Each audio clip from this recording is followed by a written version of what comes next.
Monster Hunter Wilds is going to start introducing stronger and stronger monsters, starting with Title Update 1. And I have a feeling shield users like me are going to start struggling a little bit more with cheap damage and unblockable attacks. So I figured let's do a little breakdown of how cheap damage and unblockable attacks and perfect guarding works. So let's get started. I'm going to demonstrate everything on Sword and Shield since it has the smallest shield and therefore takes the most impact on blows. Let's start with the guard skill and how it correlates with cheap damage while guarding. Guard has 3 levels that increasingly reduce the impact of the blows and the stamina consumption. Alright, first let's see what it looks like when just purely guarding without any timing or anything. Okay. Now this is with guard level 1.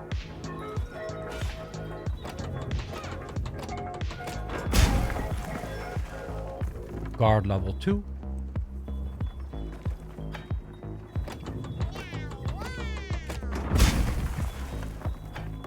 And now guard level 3.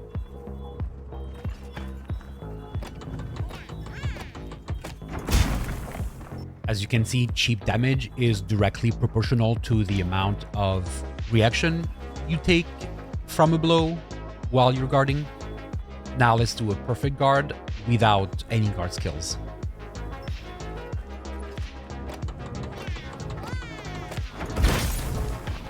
No damage and the same reaction as if I had guard level 3.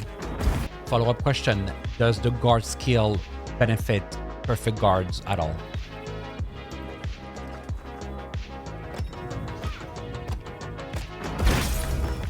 Yes, but only for the stamina. Now let's talk about unblockable attacks. And to test this, I need to change the smash pattern to strong so that it transforms into an unblockable attack. No guard levels.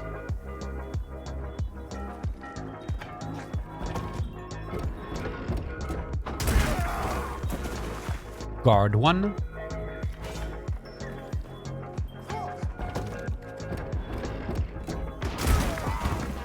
And guard 3. As you may have guessed, doesn't change anything for unguardable attacks. What you need to be able to guard against unblockable attacks is the guard up skill. It has 3 levels that increasingly reduce the amount of cheap damage that you take by blocking, and it maxes out at 80% reduction.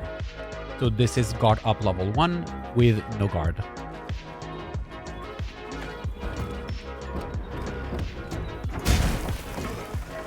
I'm going to directly skip to guard level 3 with guard up 1.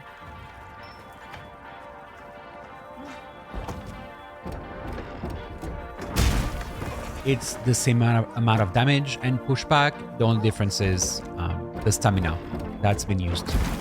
You might be wondering what happens if you perfect guard while against a non-blockable attack with guard up.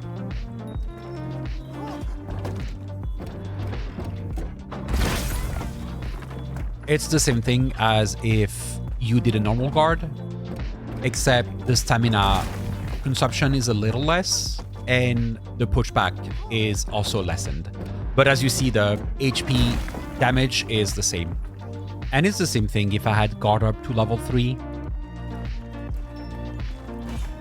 The only difference is going to be the amount of chip damage that we take. So normal guard. And perfect guard. Same amount of HP damage. The only difference is the stamina and the physical reaction. Now, big question. Can you perfect guard an unblockable attack without guard up or anything?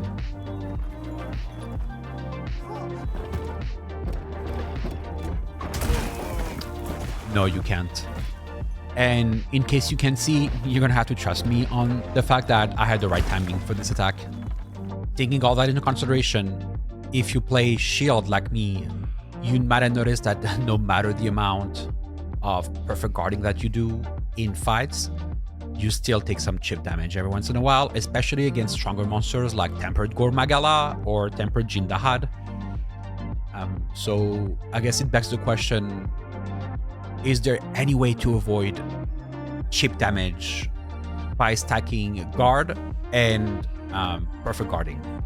We can't actually test that against the training dummy, since even its strongest attack is negated with guard 3 or a single perfect guard. So we have to go and actually fight a tempered Gore Magala and see if it works with guard 3 and a perfect guard. And the game is very gracefully offering us a 5 diamond tempered Gore Magala.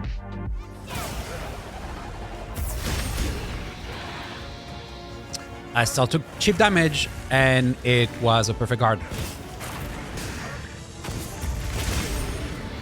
Again. Now that we know all that, I have one final question. What should I do if I have a strong attack coming and I know I'm going to take chip damage? Or if I have an unblockable attack and I don't have guard up? That actually depends on the weapon.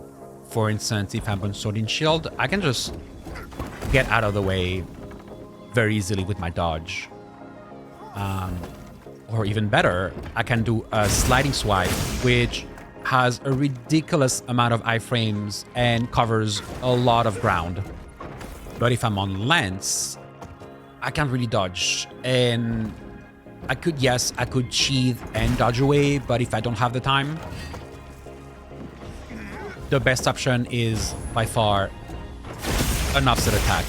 Offset attacks will counter every attack and will negate every attack that's coming your way. This was a lot of information, so let's do a quick recap.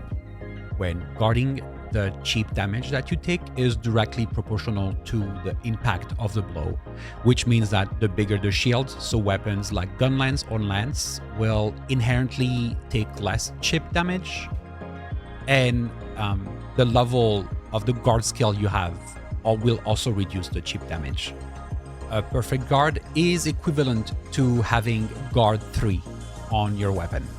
If you have guard level 3 on your weapon and do a perfect guard on top of that, it will not reduce the chip damage even further. The only impact it will have is on the stamina consumption.